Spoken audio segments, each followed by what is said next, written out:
Olá, este é o Literatura Miojo e hoje falaremos sobre a obra Ilíada, de Homero. Mas não qualquer Ilíada. Vamos mergulhar na monumental tradução brasileira de Odorico Mendes. Vamos sim.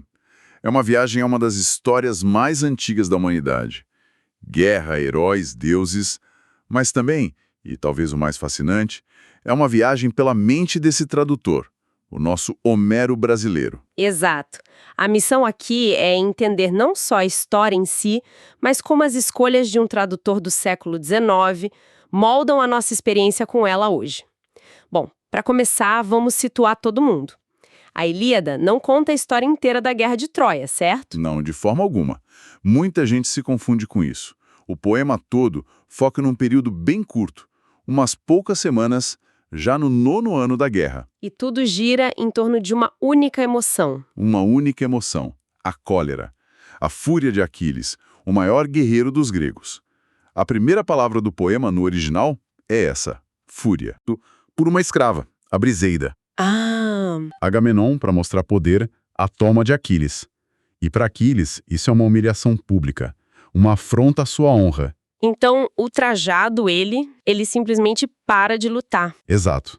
Ele se retira da batalha e, pior, reza para que os deuses ajudem os troianos a massacrarem os gregos.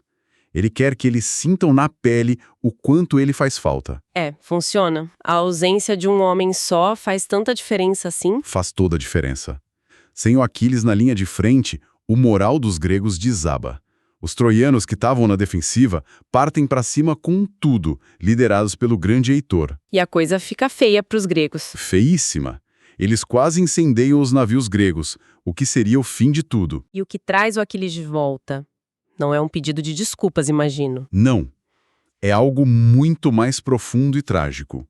É a morte do seu melhor amigo, Patroclo. Ah, claro. Patroclo, vendo o desastre, veste a armadura de Aquiles para tentar enganar os troianos e levantar o moral da tropa. Uma atitude heróica, mas... Arriscada. e fatal. Ele é morto por Heitor. Quando a notícia chega a Aquiles, a cólera dele muda de alvo. Não é mais sobre orgulho ferido. Vira vingança. Uma sede de vingança avassaladora, cega. Ele volta ao combate com um único objetivo: destruir Heitor. O duelo deles deve ser o clímax do poema, então. É o clímax da violência. Aquiles caça Heitor, mata ele e, num ato de fúria extrema, desonra o corpo, arrastando-o ao redor de Troia. Nossa, pesado. Muito. Mas o poema não termina aí, nesse auge de brutalidade. E é isso que o torna genial. Tem uma virada? Uma virada humana. O velho rei Príamo, pai de Heitor, vai escondido até a tenda de Aquiles, sozinho. No acampamento inimigo. Sim. E ele se ajoelha e implora pelo corpo do filho. E o Aquiles? O que ele faz? Aquiles olha para aquele pai sofrendo, pensa no seu próprio pai, que logo também vai perder um filho, e a fúria dele se dissolve. Ele cede. Ele cede. Os dois inimigos mortais choram juntos, um pelo filho, outro pelo amigo. O poema termina com os funerais de Heitor, o inimigo honrado. A fúria deu lugar à compaixão. E essa complexidade toda chega pra gente através das palavras de um tradutor, né? O Odorico Mendes. Exatamente. E não é um tradutor qualquer. Odorico Mendes é uma figura por si só. Quem foi ele? Ele nasceu no Maranhão em 1799. E olha, ele não era um acadêmico de Torre de Marfim. Foi poeta, sim, mas também um político super ativo na época da independência do Brasil. Então ele tinha uma visão de mundo bem forte. Com certeza. O prefácio da obra, que não é dele, já o defende de críticas. Muita gente achava a linguagem dele muito arcaica, sabe? Cheia de palavras difíceis, de inversões. E qual era a justificativa para esse estilo? A defesa é genial.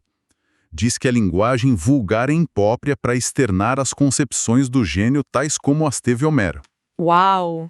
Em outras palavras, para ele uma obra sublime exigia uma linguagem igualmente sublime. Ele não queria facilitar para o leitor. Ele queria que o leitor se elevasse até a obra. Perfeito. Essa é a ideia. Para ele, traduzir Homero e também Virgílio era um projeto de nação, de honrar tanto o original quanto a língua portuguesa.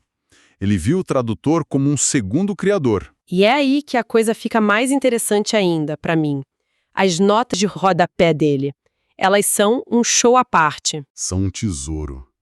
É como ler o clássico com um especialista do século XIX comentando no seu ouvido. Ele não só explica, ele opina, ele critica. Tem algum exemplo que te chama mais atenção? Vários. Um ótimo é sobre a repetição dos epítetos, tipo Aquiles de pés velozes, que Homero usa o tempo todo. Sei, é uma característica da poesia oral, né? Para ajudar na memorização. Isso. Mas Mendes percebeu que, na leitura silenciosa, isso ia ficar monótono, cansativo. E o que ele fez? Numa nota, ele explica que variou de propósito. E aí ele diz que a pior das infidelidades seria criar uma obra que não fosse aprazível como a original. Ou seja, a fidelidade para ele não estava na palavra exata, mas no efeito, na experiência do leitor. Exatamente. Outro exemplo ótimo é sobre purismo linguístico. Ah, essa briga é antiga. Pois é. Ele defende o uso de palavras de origem francesa, os galicismos, que eram mal vistos. Ele fala que se a palavra tem raiz latina e é útil, por que não? Faz sentido. E aí ele solta a frase definitiva. Aspiro a ser puro e não a ser purista. É a filosofia dele em uma linha. Incrível. Mas teve uma nota que me pegou totalmente de surpresa. A do livro nono. Ah, essa é fantástica. No meio de uma explicação sobre a Grécia Antiga, ele simplesmente para e começa a criticar a sociedade brasileira da época dele. É um desabafo. Ele reclama dos brasileiros que casavam com europeias e se mudavam para a Europa porque as esposas sentiam falta de Paris e Londres. E que elas ensinavam os filhos a ter repugnância ao ninho paterno. É um tweet raivoso de 1800 e bolinha no meio da Ilíada. Isso humaniza o trabalho dele de um jeito. Totalmente. E tem também a defesa que ele faz de Homero, né? Sobre como os deuses são retratados. Sim, ele não passa pano. Ele diz que os deuses de Homero são grosseiros, bárbaros, devassos e criminosos. Palavras fortes. Muito.